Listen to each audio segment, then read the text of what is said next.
Buenos días, amigas y amigos. Sean bienvenidos y bienvenidas a Pasa la Voz, el patriarcado se cae. En esta etapa de cuarentena, la violencia hacia las niñas, niños y adolescentes ha sido un verdadero problema. La Defensoría de la Niñez recibió denuncias de violencia física, violencia psicológica, abuso sexual y hasta un caso de infanticidio en nuestro municipio. Todos estos son problemas realmente fuertes. Hoy abordaremos a la violencia física como un método de educación. El principal paso para normalizar la violencia intrafamiliar hacia menores. Muchos padres y madres en esta cuarentena optan por disciplinar a sus hijos e hijas con violencia física y psicológica o simplemente desfogan sus frustraciones para lidiar con problemas de sus hijos e hijas utilizando los golpes.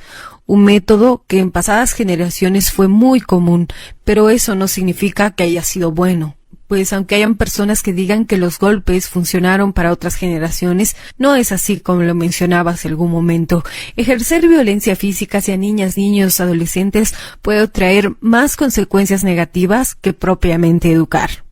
Y varias investigaciones aseguran que quien fue golpeado de niño o niña se convierte en un agresor o víctima. Hoy averiguaremos por qué esta afirmación está en lo correcto.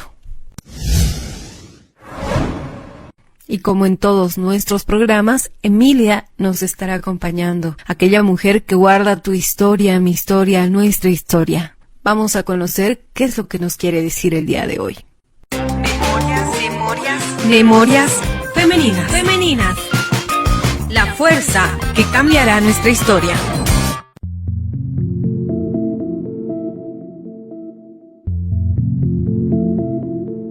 Mis vecinos, Julia y Hernán, son una pareja joven y juntos tienen 3 hijos. En estos momentos de cuarentena no la están pasando bien. Tienen que esforzarse el doble para poder traer el pan a su hogar. Y con las tareas del colegio están enloqueciendo más. Su hijita mayor les ayuda y acompaña a sus hermanitos a hacer la tarea. Y ella también está perdiendo el control. Alguna vez hablamos con mi vecina sobre por qué son tan violentos con sus hijos. Ella argumentaba que no era continuo los golpes, que lo hacía solo cuando ellos se portaban muy mal y que así le criaron a ella y que ahora es una persona responsable y trabajadora. Pero últimamente esos golpes son cada vez más frecuentes. Todos los días escuchamos llorar a las guaguas. A todos, hasta a su hija le pegan cuando sus hermanos no cumplen con sus deberes. Se volvió una cadena de nunca terminar.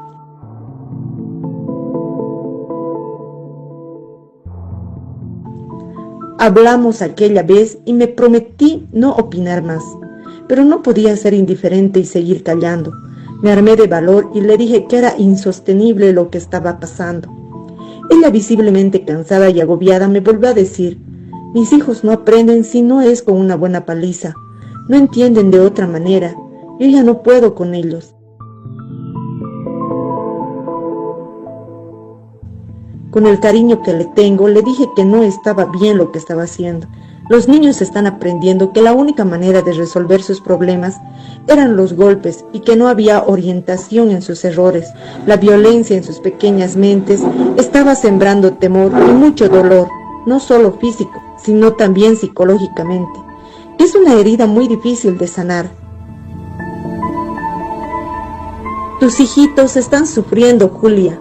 El maltrato en sus mentes y su cuerpo a veces no tiene vuelta atrás, alcancé a decirle.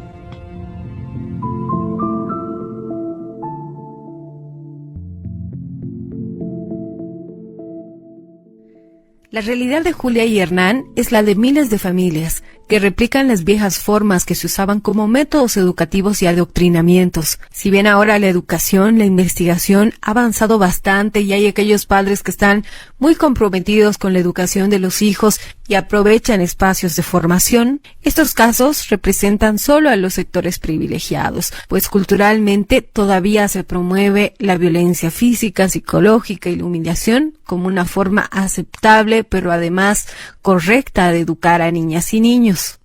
Toda esta violencia acumulada se está reflejando en el nivel de crueldad que existe hacia niñas y niños a la hora de darles castigos físicos.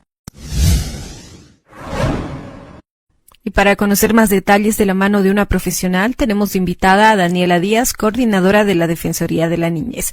Daniela, ¿cómo estás? Buenos días. Bienvenida a este espacio Pasa la Voz. Según los datos con los que cuenta la Defensoría de la Niñez y los casos que recibe esta institución, ¿cuán frecuente es que padres y madres utilicen los golpes como forma de educar en nuestro municipio?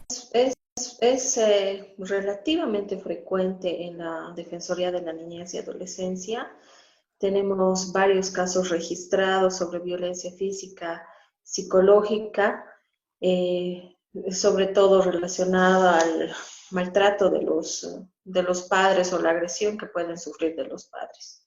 La mayoría de los niños refieren pues maltratos de tipo físicos, ¿no? Como golpes, nalgadas, golpes en las manos, estirones de las orejas, del cabello, ¿no? Muchos manifiestan ese tipo de conductas, ¿no? Los papás atribuyen a esto prácticamente a problemas de conducta que pudieran tener sus hijos y que esto ya saldría de sus manos y del control que ellos puedan hacer con los papás. Como Defensoría de la Niñez, nosotros lo que hacemos prácticamente es hablar con los menores, ¿no? En primera instancia van por la área de psicología, y el área de psicología, bueno, tras una entrevista da un informe también a los papás de qué es lo que puede estar sucediendo, y en base a eso nosotros tomamos las acciones legales, ¿no? En algunos casos que resulte demasiada la agresión que hayan podido sufrir estos niños. La violencia física y psicológica no es tan constante como la violencia sexual que tenemos, ¿no?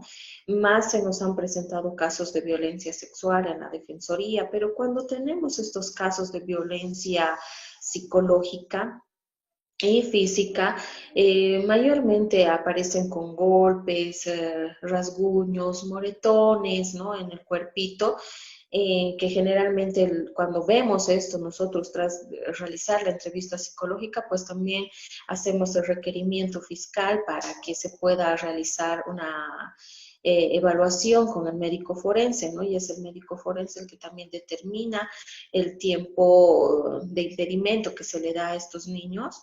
Y de acuerdo a eso, como ya había mencionado antes, se hace las acciones legales que corresponden de acuerdo a la gravedad que presentan estos niños. En muchos casos, como te digo, hemos visto solamente golpes y moretones en los cuerpitos, pero con mucha agresividad no. ¿No? Sí hemos tenido, no de los padres, el último caso que ha llamado la atención también a la población ha sido el caso de Gael, ¿no? Que él ha sido agredido físicamente, brutalmente agredido por la tía, ¿no? Donde hemos visto que ha sufrido una agresión que lo ha llevado a terapia intensiva por mucho tiempo. Actualmente el niño se está restableciendo, pero ha sido una agresión física por parte de su tía que estaba a cargo, ¿no?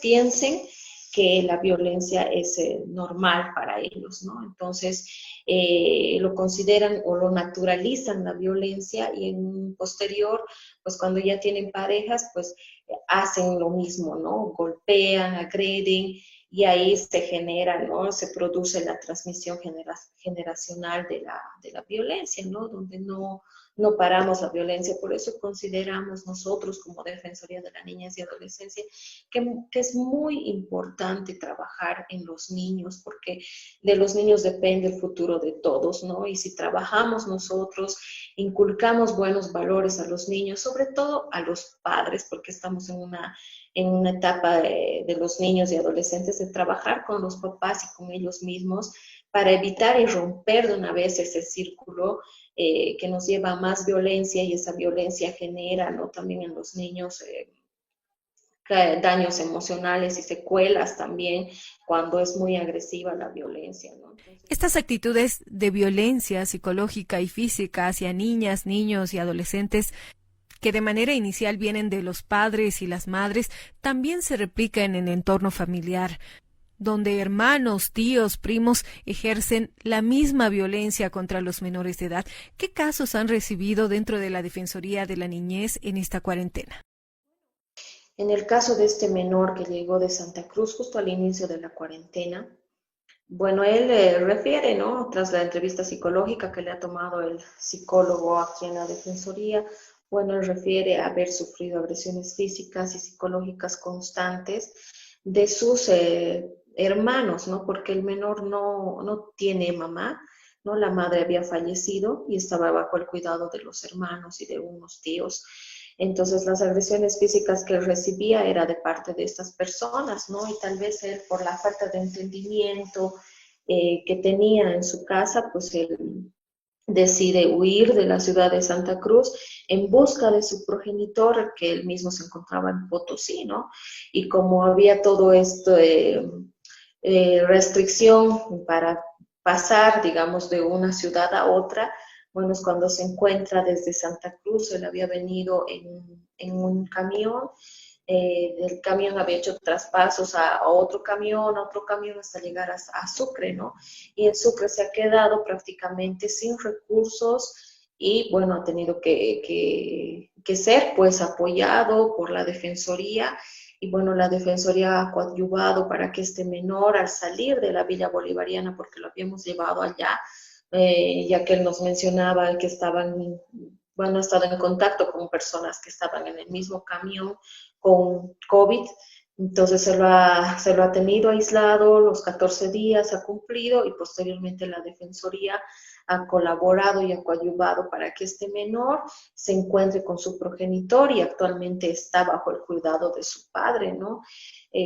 Podemos observar ahí que no, pues él quizás no se sentía comprendido, se encontraba en una edad donde quizás es una edad para mí importante de los adolescentes, porque se descuida en cierto sentido a ellos, ¿no? Y no se les toma el debido, como te digo, la debida comunicación con ellos, se debe entender a ellos la edad por la que están pasando, las necesidades que tienen, que son en cada etapa de la vida de una persona, pues necesita el apoyo, ¿no? Constante hasta poder salir adelante por él mismo, ¿no? Y sobre todo la adolescencia es una etapa muy importante donde se necesita que los papás estén al lado de ellos, los escuchen, los entiendan, y si no es los papás, por lo menos pues personas cercanas o allegadas a ellos.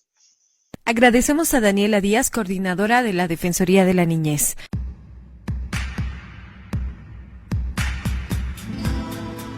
Se han realizado amplias investigaciones respecto a la situación en la que se encuentran muchas niñas y niños viviendo violencia intrafamiliar en sus hogares, pero además como un método de educación aceptado por la sociedad de manera cultural.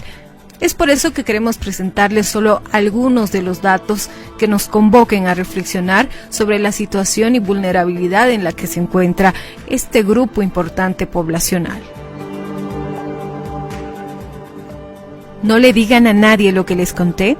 Es una investigación sobre violencia contra la niñez y adolescencia en territorio nacional. Una mirada desde las niñas, niños, adolescentes y el sistema formal e informal de protección en Bolivia. Esta investigación la ha realizado el Instituto de Investigaciones de Ciencia de Comportamiento, acompañado de la Universidad Católica Boliviana, del cual compartiremos algunos de los datos. ¿Cuáles son los entornos más violentos para niñas, niños y adolescentes? Ellos perciben el entorno familiar como el entorno más peligroso, seguido por la escuela y finalmente por el barrio y la comunidad. Los municipios en los que el barrio fue identificado como un lugar de mayor riesgo a sufrir violencia, existe una asociación con la negligencia en el hogar. Hay una relación entre el abandono percibido por el hogar y una mayor exposición a sufrir violencia en la comunidad. ¿Y qué dicen las niñas, niños y adolescentes sobre las causas que provocan estos hechos de violencia? Esta investigación muestra que el 87% de las niñas, niños y adolescentes entrevistados aseguran que los problemas de comunicación entre padres e hijos pueden ser detonantes a hechos de violencia. Un 81% asegura que los problemas entre adultos pueden derivar en violencia contra los menores de edad. El 77% asegura que sus padres no saben tratar a los hijos. El 71% asegura que el estrés de los cuidadores deriva en hechos de violencia. El 71% de las niñas, niños y adolescentes atribuye al consumo excesivo del alcohol y las drogas como detonante para ejercer violencia contra su integridad. Los resultados de esta violencia desatada en los hogares contra niñas, niños y adolescentes como método educativo tienen consecuencias bastante graves. Un 34% asegura que tiene una baja autoestima, el 27% que tiene miedo. Un porcentaje importante también muestra un bajo rendimiento escolar, una conducta introvertida, aproximadamente el 10%. Agresión a otros puede llegar hasta un 6% y autoagresiones en un 3%.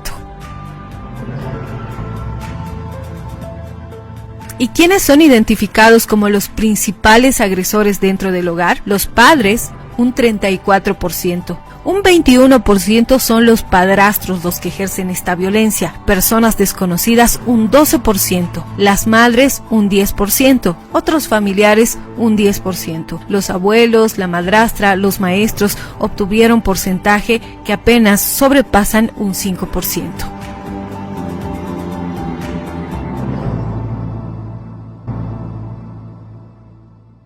En los últimos años se ha avanzado bastante respecto a las nuevas formas de educación. Queremos cuidar la infancia y replantearnos las formas de educación posiblemente sea un trabajo bastante complicado. De algo sí tenemos que estar seguros, que si queremos llegar a niñas, niños, adolescentes de otras maneras a las que culturalmente nos obligan a reaccionar, debemos iniciar con un cambio nosotros mismos. Y en la medida en la que lo hagamos, más temprano que tarde, el patriarcado se va a caer.